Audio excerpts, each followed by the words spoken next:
السلام علیکم ورحمۃ اللہ وبرکاتہ۔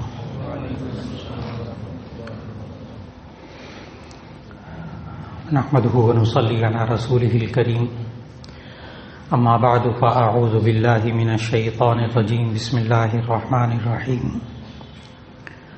وقضى ربك الا تعبدوا الا اياه وبالوالدين احسانا اما يبلغن عندك الكبر احدهما او كلاهما فلا تقل لهما اف ولا تنهرهما وقل لهما قولا كريما واخفض لهما جناح الذل من الرحمة وقل رب ارحمهما كما ربياني صغيرا۔ صدق اللہ العظیم۔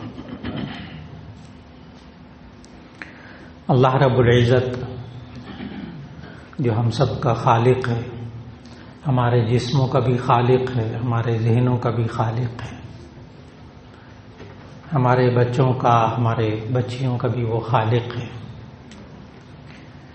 اللہ نے انسان کو جہاں زندگی بھر کی رہنمائی عطا فرمائی قرآن مجید میں، وہاں خاص طور پر جب بچے جوان ہو جائیں اور ماں باپ بوڑھے ہو جائیں، بڑھاپے میں قدم رکھ لیں، تو اس وقت حالات کچھ مختلف ہو جاتے ہیں۔ ماں باپ نوجوان بچے اور بچیوں کو وہی 5-6 سال کے بچوں کی طرح ڈیل کرنا اور ان سے ٹریٹ کرنا، ان سے وہی سلوک، وہی رویہ چاہتے ہیں، جو بہت بڑی غلطی ہوتی ہے کہ جس طرح یہ 5-6 سال کے تھے، اب جوان ہو گئے، اب بھی اسی طرح ہمارا کہنا بھی اسی طرح مانیں، ہماری آرزوؤں کا خیال رکھیں، ہماری خوشیوں کا خیال رکھیں۔ باتیں ساری درست ہیں، لیکن جب ماں باپ وہی رویہ رکھتے ہیں 5-6 سال والا بچے کا اس نوجوان بچے اور بچی کے ساتھ، تو پھر وہ بچے بھی کہہ دیتے ہیں کہ ہم بڑے ہو گئے۔ ماں باپ بھی آگے سے کہتے ہیں ابھی اتنے بھی بڑے نہیں ہوئے، لیکن جب بچے یہ کہہ دیں نا ہم بڑے ہو گئے ہیں، تو یہ ایک الارم ہوتا ہے اس بات کا کہ اب ان کے اندر شعور پیدا ہو رہا ہے، لہذا اب ان کے احساسات اور ان کے جذبات کا خیال رکھنا ہوگا، اس کے بغیر کوئی چارہ کار نہیں ہے۔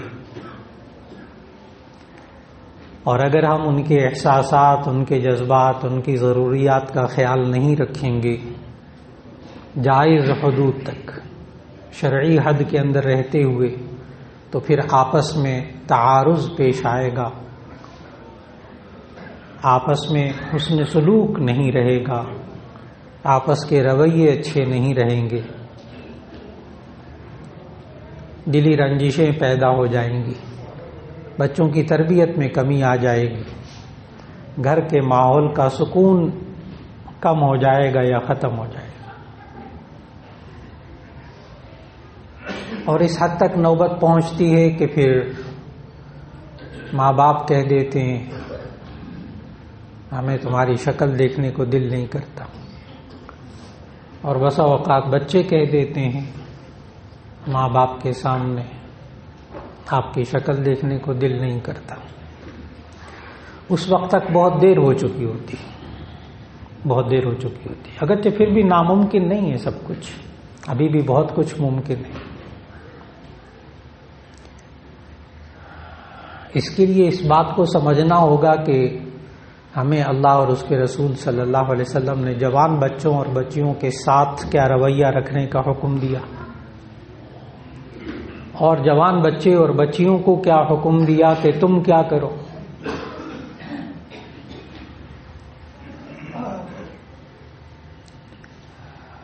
ہم یہ تو سوچتے ہیں کہ ہمارے بچوں کو، ہماری بچیوں کو ہمارے ساتھ، ہم ماں باپ کے ساتھ، اپنے بزرگوں کے ساتھ اچھا سلوک کرنا چاہیے،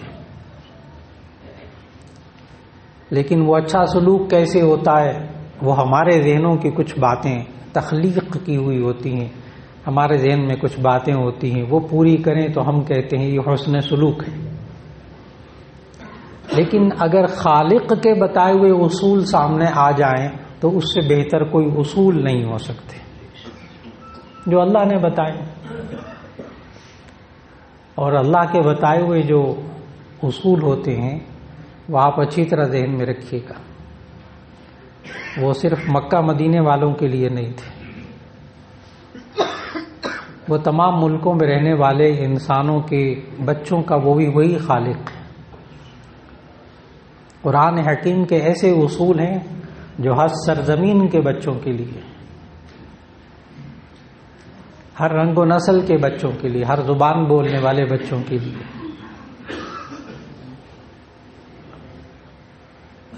اور ان اصولوں سے ہٹ کر زندگی گزاریں کچھ نہیں ملتا انسان کو، کیونکہ وہ خالق کے بتائے ہوئے اصولوں سے ہٹ کر وہ نوجوان زندگی گزار رہے ہیں، وہ ماں باپ زندگی گزار رہے ہیں. آخر اس کا حل کیا؟ جب ضرورت پیش آ جائے تو 15واں پارہ سورہ بنی اسرائیل اس کی آیت نمبر 23 اور 24، 23 اور 24، آیت نمبر 23 اور 24 کی تلاوت کیجیے، اس کا ترجمہ پڑھیے، اس میں آنے والے 5 اصولوں کو سمجھیے، وہ بچوں کا مزاج بنائیں، بچیوں کا مزاج بنائیں. کوئی اس میں یہ نہیں ہوتا کہ جی پھر ہم نارمل زندگی نہیں گزار سکیں گے. بعض لوگوں کو یہ بڑی ذہنی بیماری ہوتی ہے کہ مولانا اگر ہم قرآن اور حدیث کے مطابق اگر ہم زندگی گزاریں گے، اپنے بچوں کو چلائیں گے تو پھر وہ نارمل زندگی تو نہیں ہوگی نا، وہ کوئی وہ لطف زندگی تو نہیں ہوگی. یعنی مذہب کو ہم داخل کریں گے اپنی زندگی کے اندر تو وہ پھر اس کے اندر زندگی کا جو چارم ہے وہ نہیں رہے گا. یہ سب انسان کی سوچیں ہیں اور یہی تباہی کا ذریعہ ہے کہ جو ماں باپ ہیں وہ بھی من مانی زندگی گزارنا چاہتے ہیں، جو نوجوان بچے اور بچیاں ہیں وہ بھی من مانی زندگی گزارنا چاہتی ہیں. یہیں سے کلیش پیدا ہوتا ہے، یہیں سے کلیش پیدا ہوتا ہے، یہیں سے اختلافات پیدا ہوتے ہیں، اسی سے خیر اٹھ جاتی ہے درمیان میں سے. تو جب ضرورت پیش آ جائے، کوئی نوجوان بچہ یا بچی یہ سمجھتے ہوں کہ ہمارے ماں باپ کے ساتھ تعلقات اچھے نہیں ہیں، ہم کیسے ان تعلقات کو اچھا کریں، اس کے لیے صرف آیت نمبر 23 اور 24 سورہ بنی اسرائیل کی 15واں پارہ، اور کوئی حل نہیں ہے، اور کوئی حل نہیں ہے. اور عجیب بات بتاؤں، خاص طور پر نوجوانوں کو بتاؤں گا، اس پر کوئی پیسے بھی نہیں خرچ ہوتے.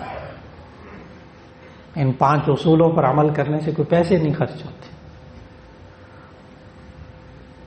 اور وہ اصول خالق کے بتائے ہوئے، اس میں آپ یہ نہیں کہہ سکیں گے مولانا ہمیں آپ کی رائے سے اختلاف ہے، اس طرح تو زندگی نہیں گزرتی، نہیں کہہ سکتے. ان آیات کا ترجمہ عرض کرنے لگا، یہی 2 آیتیں شروع میں آج تلاوت کی. آج ہر نوجوان کو سمجھانا پڑے گا، سمجھانا پڑے گا، بچپن سے ان کی تربیت اسی طرح کرنی پڑے گی ان 5 اصولوں پر لانے کے لیے. کم از کم ان کو پتہ تو ہوگا نا ہم کیا کریں. نوجوان بھی یہی پوچھتا ہے ہم کیا کریں کہ ہمارے ماں باپ کے ساتھ تعلقات بہتر ہو جائیں، بحال ہو جائیں، جو کشیدگی ہے وہ ختم ہو جائے،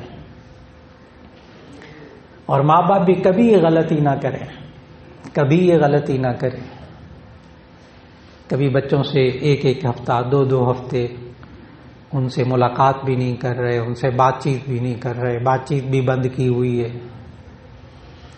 اور ملاقات بھی بند کی ہوئی ہے، بچوں کی شکل بھی نہیں دیکھنی، ان سے گفتگو بھی نہیں کرنی. یہ کبھی نہ کیجیے. اس کی خاص وجہ یہ ہے کہ کشتی ہمیشہ 2 پہلوانوں کے درمیان تب ہوتی ہے جب دونوں پہلوان رنگ کے اندر ہو. اگر ایک پہلوان ناراض ہو کر رنگ سے باہر چلا جائے تو یہ کشتی کس سے لڑے گا؟ یہ کشتی کس سے لڑے گا؟ یہ جو ہم بچوں سے بات کرنا بند کر دیتے ہیں نا، یا بچے ماں باپ سے بات کرنا بند کر دیتے ہیں، یا میاں بیوی آپس میں بات کرنا بند کر دیتے ہیں، تو وہ اصل میں ایک بندہ اکھاڑے سے باہر ہو جاتا ہے، رنگ سے باہر ہو جاتا ہے، اکیلا لڑ لے کشتی، پھر نہ وہاں اصلاح ہوگی، نہ وہاں کوئی زندگی ہوگی، نہ وہاں کوئی مقابلہ ہوگا. زندگی نام ہی اسی مقابلے کا ہے، تنہا یہ انسان کچھ نہیں کر سکتا. زندگی نام مقابلے کا ہے، تنہا کچھ نہیں. اللہ نے اس کو معاشرتی حیوان بنایا ہے، معاشرتی جاندار بنایا ہے اس کو. یہ اکیلا نہیں وقت گزار سکتا. اس لیے سورہ بنی اسرائیل کی آیت نمبر 23 اور 24 کا ترجمہ اللہ تعالیٰ نے فرمایا وَقَضَىٰ رَبُّكَ أَلَّا تَعْبُدُوا إِلَّا إِيَّاهُ. یہاں سے آیت شروع ہوتی ہے. وَقَضَىٰ رَبُّكَ أَلَّا تَعْبُدُوا إِلَّا إِيَّاهُ. آپ کے رب نے فیصلہ کیا ہے کہ آپ صرف اللہ کی عبادت کریں. سب سے پہلے اپنے نوجوان بچوں کو اس پر لانا ہوگا کہ وہ اللہ کی بات مان کر چلنے والے ہو جائیں. ورنہ اگر یہ نہیں کریں گے نا، اللہ کی بات مان کر چلنے والا ان کو اس پر محنت نہیں کریں گے اور ان کے سامنے آیتیں پڑھیں گے تو پھر آپ کو یہ جملے سننے کو ملیں گے پڑھے لکھے بچوں سے، ہم نہیں مانتے اللہ کو. کون ہوتا ہے اللہ کو؟ ہم نہیں جانتے. قرآن وغیرہ کو ہم نہیں مانتے. اچھا، بس جملے سننے کو ملیں گے آپ کو ہمارے معاشرے، ہمارے گھروں میں. پھر وہ ماں باپ اس رخ پہ چل پڑتے ہیں، ہمارے بچے ملحد ہو گئے، بے دین ہو گئے، فلاں ہو گئے، تھیسٹ ہو گئے، فلاں ہو گئے. نہیں، کچھ نہیں ہوا، کچھ نہیں ہوا. نہ لگائیں فتوے، بچوں پہ فتوے نہ لگائیں. محنت کریں کس بات پر کہ وَقَضَىٰ رَبُّكَ أَلَّا تَعْبُدُوا إِلَّا إِيَّاهُ، کہ آپ کے رب نے فیصلہ کیا ہے کہ آپ صرف اللہ کی عبادت کریں. عبادت بندگی، بات مان کر چلنا. سب سے پہلے تو ان کو اس پر لانا ہوگا کہ اللہ کی بات مان کر چلیں. اب اللہ کیا کہتا ہے وہ سمجھ میں آئے گا. وَبِالْوَالِدَيْنِ إِحْسَانًا، والدین کے ساتھ اچھا سلوک کریں. اور یہ آیت، یہ دونوں آیتیں چھوٹے بچوں کے بارے میں نہیں ہیں، یہ دونوں آیتیں نوجوانوں کے بارے میں ہیں. ابھی میں جب باتیں ترجمہ عرض کروں گا تو آپ کو خود احساس ہونا شروع ہو جائے گا کہ یہ چھوٹے بچوں کے بارے میں نہیں ہیں. یہ آیتیں دونوں یہ بڑوں کے بارے میں، نوجوان بچوں کے بارے میں، نوجوان بچیوں کے بارے میں. وَبِالْوَالِدَيْنِ إِحْسَانًا، والدین کے ساتھ اچھا سلوک کریں. اما یبلغن عندک الکبر احدہما او کلاہما، جب یہ ان دونوں ماں باپ میں سے ایک یا دونوں بوڑھے ہو جائیں، بڑھاپے کو پہنچ جائیں. اما یبلغن عندک الکبر احدہما او کلاہما، جب ان دونوں میں سے ایک یا دونوں بوڑھے ہو جائیں. فلا تقل لہما اف، تو ان کو اف نہیں کہنا. جب یہ دونوں بوڑھے ہو جائیں یا ایک بوڑھا ہو جائے. اب آپ اندازہ لگائیں کہ ابھی میرا بچہ MBBS کر رہا ہے، ابھی اسپیشلائزیشن کر رہا ہے، ابھی یہ کر رہا ہے، ابھی انجینئر بن رہا ہے، ابھی اس نے سیٹل ہونا ہے، ابھی اپنا گھر بنانا ہے، اور 30-32 سال کی عمر سے اوپر ہو جاتا ہے بچہ، نوجوان. اب آپ اس کی شادی بھی کر دیں 32 سال 33 سال کی عمر میں، تو جب یہ بچہ خود 20 سال کا ہوگا تو یہ باپ 50 کراس کر چکا ہوگا، 50 سے اوپر کا ہو چکا ہوگا. کیا تربیت کرے گا؟ لیٹ ہو جاتا ہے، بہت لیٹ ہو جاتا ہے. بچوں کی تعلیم اور تربیت کی وجہ سے ان کی شادیوں کو لیٹ نہ کریں. 25 سال 24 سال 25 سال بس ہمارے معاشرے میں، اس سے اوپر نہ کریں. تعلیم کے دوران شادی کو رکاوٹ نہ بننے دیں، اس میں ماں باپ تعاون کریں، اس میں ماں باپ تعاون کریں. میں نے بہت سارے احباب کو، ساتھیوں کو، شاگردوں کو دیکھا، 47 سال ہو گئے مجھے ایجوکیشن سے وابستہ، پڑھاتے ہوئے، نصف صدی ہونے کو ہے پڑھاتے ہوئے. تعلیم میں شادی حرج نہیں کرتی اگر ماں باپ گھر والے تعاون کریں. بالکل نہیں کرتے. MPhil بھی لوگ کر رہے ہیں، PhD بھی کر رہے ہیں، سنبھال بھی رہے ہیں اپنے آپ کو.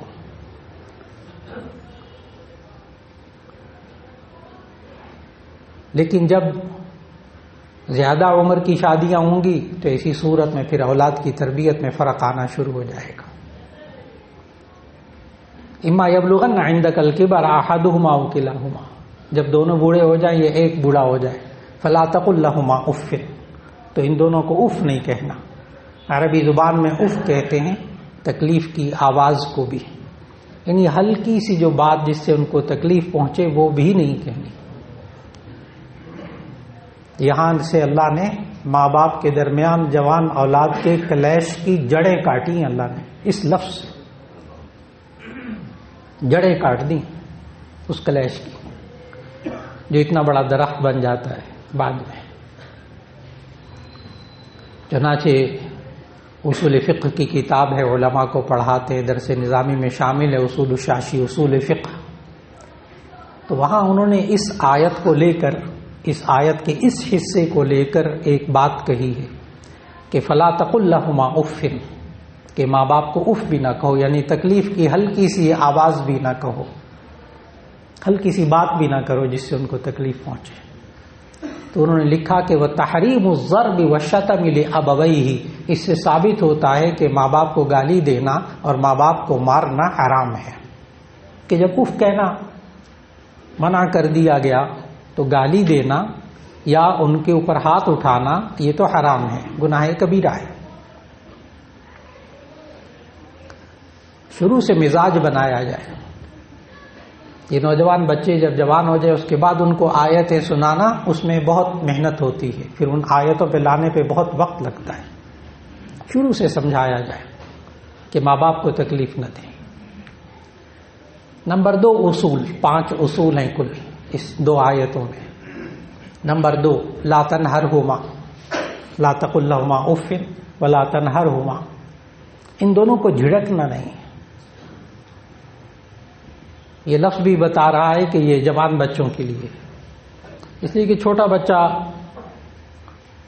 6-7 سال 8 سال 10 سال وہ اگر اس عمر کا ماں باپ کو جھڑکے گا تو ماں باپ ایک لگائیں گے، وہاں جا کر گرے گا. اس کے اندر جھڑکنے کی وہ کیفیت پیدا نہیں ہوتی. لیکن جب شعور پیدا ہو جاتا ہے، اپنی منمانی پیدا ہو جاتی ہے، اپنی مرضی پیدا ہوتی ہے، تو اس وقت یہ خیال آتا ہے. بعض نوجوان کہتے بھی ہیں، کالجز کی لائف میں تو بہت میں نے سنا، جب کبھی یہ موضوع آتا تھا تو وہ کہتے تھے سر آپ کو ہمارے ماں باپ کا نہیں پتا، جب تک ان کو جھڑکے نہ وہ بندہ نہیں بنتے.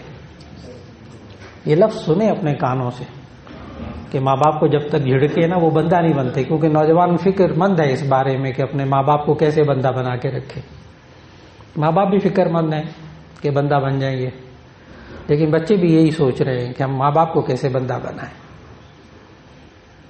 وہ جھڑکتے ہیں لیکن اس میں تربیت. لا تنہرہما، ان کو جھڑکنا نہیں، چاہے کچھ ہو جائے. نمبر 3 وقل لہما قولا کریما، ان سے نرم لہجے میں بات کرنا. شروع سے بچوں کے لہجے پہ کنٹرول، ان کی آواز پہ کنٹرول. لقمان علیہ السلام نے جہاں سورہ لقمان کے دوسرے رکوع میں بچوں کی تربیت کے اصول بتائے تو وہاں ایک آیت یہ بھی ہے وَغْضُضْ مِن صَوْتِكَ. اپنے بیٹے کی تربیت کرتے ہوئے انہوں نے کہا اپنے بچے کو وَغْضُضْ مِن صَوْتِكَ، اے میرے پیارے بیٹے اپنی آواز کو دھیما رکھ، آہستہ رکھ. شروع سے تربیت کہ ماں باپ کے سامنے آہستہ آواز سے ادب کے ساتھ. تو وَقُلْ لَهُمَا قَوْلًا كَرِيمًا، ان سے نرم لہجے میں بات کرو چاہے کچھ ہو جائے. یہ ماں باپ سے غصے میں بات نہ کرے، چیخ کر بات نہ کرے. وہ جیسے لاہور ہی کے یہاں کے بڑے قابل چائلڈ اسپیشلسٹ ہیں اور بچوں کی نفسیات کے بھی بڑے ماہر ہیں ماشاءاللہ. کہنے لگے کہ بڑے اچھے گھرانے کی خاتون آئی اور مرد بھی بڑا پڑھا لکھا اور بیوی بھی پڑھی لکھی. تو وہ اپنے 6-7 سال کے بچے کو لے کر آئے اور کہا کہ یہ نفسیاتی مریض بن گیا ہے ماں سے پانی بھی مانگتا ہے نا تو چیخ کر مانگتا ہے. کوئی چیز مانگنی، ناشتہ مانگنا ہے تو چیخ کر مانگتا ہے. کئی دفعہ سمجھایا بھی ہے لیکن تو اس کو کوئی دوائی دے دیں تاکہ یہ ٹھیک ہو جائے. تو وہ ڈاکٹر صاحب نے بچے کو باہر بھیجا تھوڑی دیر کے لیے، ماں باپ کو لے کے بیٹھے، آہستہ آہستہ آہستہ آہستہ ان سے اگلوایا تو پتہ چلا کہ یہ باپ بھی نا اگر اس کے کپڑے استری نہ ہوئے ہوئے ہوں تو یہ چیخ کر بولتا تھا شروع سے. اور ماں کی بھی عادت تھی، جب شوہر نہیں کوئی بات مانتا تھا تو یہ بھی چیخ کر بولتی تھی. تو گھر میں عام ماحول تھا ایک دوسرے پر چیخنے کا. یہ اندر سے بات نکلی. تو ڈاکٹر صاحب نے کہا کہ اس بچے کو یہ بات اچھی طرح یاد ہو گئی کہ چیخ کر بولو گے تو کام ہوگا، چیخ کر بولو گے تو کام ہوگا، نہیں چیخو گے تو پھر کوئی سنے گا ہی نہیں. یہ بچے کا ایمان بن گیا ہے، یہ بچے کا یقین بن گیا ہے. اب اس کو دوائی کی کوئی ضرورت نہیں ہے. جب بچہ چیخے، ڈاکٹر صاحب نے بڑا عجیب علاج بتایا، مجھے بتانے لگے، کہنے لگے ایک بڑا عجیب میں نے علاج ان کو بتایا. میں نے کہا جب بچہ چیخ کر مانگے آئندہ تو اس کو بیٹا اب چیز نہیں ملے گی، ذرا آہستہ سے مانگو پھر ملے گی. اور اگر وہ ضد کرے کہ نہیں مجھے دے دو بس میں نے چیخ کر کہا ہے، بالکل نہ دے اس کو، یہاں تک کہ اس کا یقین بن جائے کہ میں آہستہ آواز سے بات کروں گا تو یہ ماں باپ کہنا مانیں گے. پھر اس کی بات کو مان لیں، کچھ تھوڑی سی بات کو برداشت کر کے اس کو مان لیں، اس کی آرزو کو پورا کر دیں اگر وہ آہستہ کہہ دیں. ڈاکٹر صاحب کہتے ہیں صرف ایک ہفتے میں آسمان زمین کا فرق پڑ گیا بغیر دوائی کے. وہ ماں ڈاکٹر صاحب کو کیا کہنے لگی، پڑھی لکھی ہوتی ہے نا ماں، تو ماں ڈاکٹر صاحب کو کہتی ہاں آپ اس کی کوئی نا سائیکو تھراپی کریں. ماں ڈاکٹر صاحب کو کہنے لگی اس کی کوئی سائیکو تھراپی کریں. تو ڈاکٹر صاحب کہتے ہیں میں نے بڑا خوبصورت جواب دیا، اس کی سائیکو تھراپی آپ ماں باپ کریں گے، میں نہیں کروں گا. یہ چیخ کر بولتے رہے اور یہ ادھر سائیکو تھراپی ہوتی رہے، کچھ نہیں اثر ہوتا، کچھ نہیں اثر ہوتا. یہ ماں باپ کو سائیکو تھراپی کرنی پڑے گی. وَقُلْ لَهُمَا قَوْلًا كَرِيمًا، نرم لہجے میں بات کرنا. ہم اگر ہر وقت جھڑک کے بات کریں گے نا، ہر وقت جھڑک کے بات کریں گے، بچے کو یہ طریقہ معلوم ہوگا چپ کرانے کا کہ جھڑکو تو یہ چپ کرتے ہیں. جب ہم بڑھاپے کو پہنچیں گے یہ بھی سامنے سے جوان ہو کر ہم پر جھڑکیں گے کہ کسی کو بند کر چپ کرانے کے لیے جھڑکنا بڑا ضروری. ہر وقت چک چک کرتے رہتے ہیں، چپ کراؤ ان کو جھڑک کر. یہ خود ہم سکھانے والے ہوتے ہیں. 3 اصول ہو گئے. نمبر 1 لا تقل لهما اف، ان کو اف نہیں کہنا. نمبر 2 لا تنہرهما، ان کو جھڑکنا نہیں کچھ ہو جائے. نمبر 3 وقل لهما قولا کریما، ان کے سامنے نرم لہجے میں بات کرنی. نمبر 4 واخفض لهما جناح الذل من الرحمہ، ان کے سامنے اپنے بازوؤں کو عاجزی سے جھکائے رکھنا، اکڑنا نہیں، اکڑنا نہیں. اور جن بچوں کی تربیت ہوئی ہوتی ہے ان کو اپنی آنکھوں سے دیکھنے کو نصیب ہوتا ہے کہ جوان ہو جاتے ہیں، شادیاں ہو جاتی ہیں، بچے ہو جاتے ہیں، لیکن وہ اپنے ماں باپ کے سامنے سوال ہی پیدا نہیں ہوتا کہ آنکھ اٹھا کر دیکھیں. اپنے آپ کو اتنا عاجزی سے رکھتے ہیں. تربیت بہت لمبی تربیت. ماں باپ کے سامنے عاجزی کے ساتھ اپنے کندھوں کو جھکائے رکھنا، اپنے بازوؤں کو جھکائے رکھنا. 4 باتیں ہو گئی. اور 5ویں اور آخری بات ہمارے خالق نے بتائی، وقل رب ارحمہما کما ربیانی صغیرا. اور یہ دعا مانگتے رہنا ان بوڑھے ماں باپ کے لیے، رب ارحمہما کما ربیانی صغیرا، اے اللہ ان دونوں پہ رحم فرما جیسے انہوں نے ہمیں بچپن میں پالا. اللہ نے یہ دعا مانگنے کو نہیں سکھایا کہ یہ بوڑھے ہو گئے ہیں، شوگر بھی ہو گئی، بلڈ پریشر بھی بہت رہتا ہے، مزاج بھی چڑچڑا ہو گیا ہے، بہت تنگ کرتے ہیں، اے اللہ ان کو ہدایت نصیب فرما. یہ دعا کرنے کو نہیں کہا. بہت عجیب دعا. خالق ہے نا، اللہ خالق ہے، وہ خالق یہ دعا سکھا رہا ہے. زندگی میں دعا کرنی ہے، مرنے کے بعد سارے کرتے. ایک نوجوان آیا کہنے لگا کہ کیا ماں باپ کی مغفرت کی دعا ان کی زندگی میں کر سکتے ہیں؟ بڑا عجیب سوال کیا. کیا ماں باپ کے لیے دعا زندہ ہوں تو زندہ ماں باپ کے لیے بھی مغفرت کی دعا کر سکتے ہیں؟ میں نے کہا بیٹا نماز پڑھتے ہو؟ کہنے لگے جی نماز پڑھتا ہوں۔ میں نے کہا آپ ہر نماز میں زندہ ماں باپ کی مغفرت کی دعا کرتے؟ الحمدللہ کرتے۔ رب اجعلنی مقیم الصلاۃ ومن ذریتی ربنا وتقبل دعا ربنا اغفر لی ولوالدی وللمؤمنین یوم یقوم الحساب۔ ربنا اغفر لی ولوالدی، اے اللہ میری بھی مغفرت فرما، میرے ماں باپ کی بھی مغفرت فرما۔